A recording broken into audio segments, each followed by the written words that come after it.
pressure. Let's see how you do under pressure. Give them a name to remember. Hey, let's see how you do under pressure. Let's see how you do under pressure.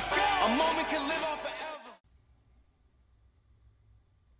Okay, this is that dude Phil, and I'm looking at the Machins trailer hitch. This is going to be for my bike. I don't have a name for it yet, so it's kind of, yeah. Should I have a name for it, or would that be kind of weird? Okay, so I am going to show you all this, what's supposed to be a rack that attaches to the back of your truck or car, I suppose, if you have a car that can handle a hitch this size. All right.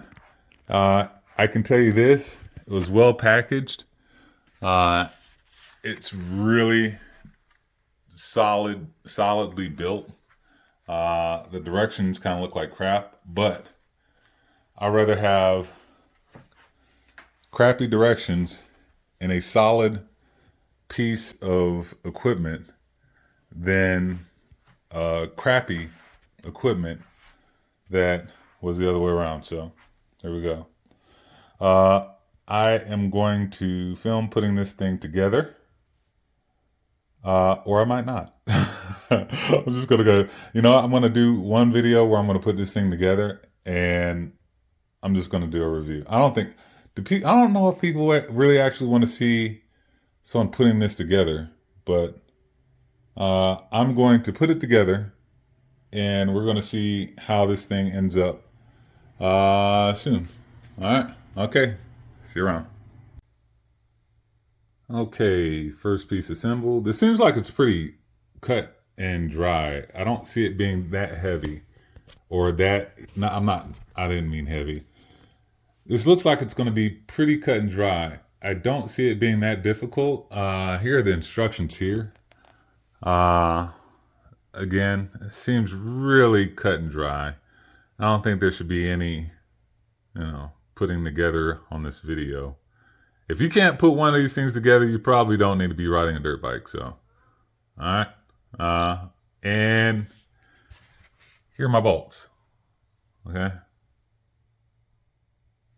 Yeah. All right, cool. And we're going to make it work. All right. So next time you're going to see this, let's make it, let's see. Can I just learning how to do this. Hold on. Okay, I finally got it on there. It wasn't that bad.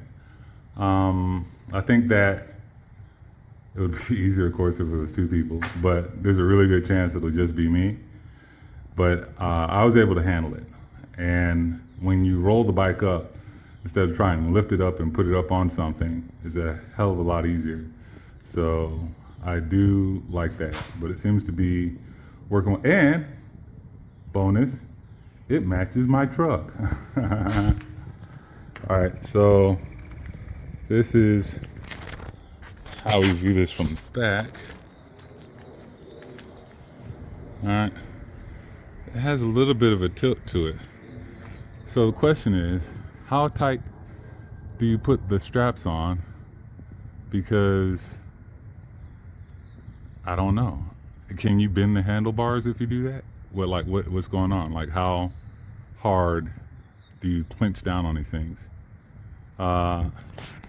This right here comes off, right? And then it goes on the back, and you can just strap it to the back. And I'm seeing now, I might have to adjust that as well. You know what? I'm thinking I need to use those little hangers on the side. That would probably be the smart thing to do, huh? Okay, well, all right. I'm going to do it. I just realized it now. I didn't realize it until I got here in the back and I saw everything. Okay. Well, I'll just use that. But still, I have the question, how tight do these things go on here? You don't want to damage anything, but you don't want...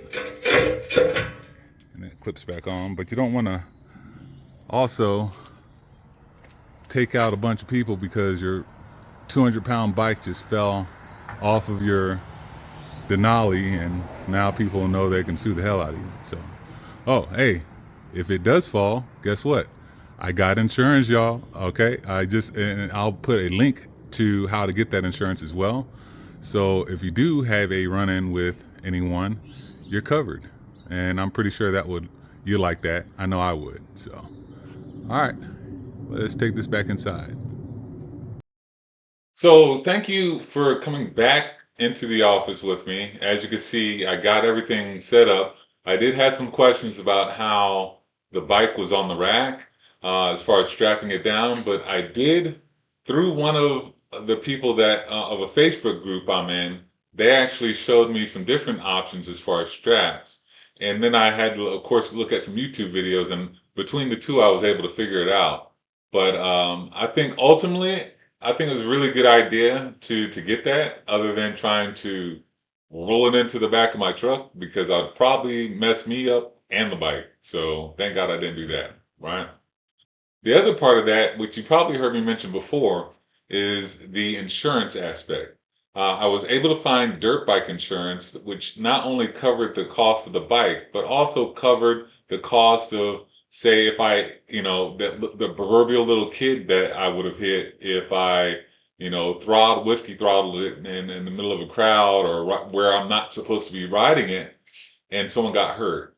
Or, God forbid, I was just driving down the road and my dirt bike falls off the back of the truck.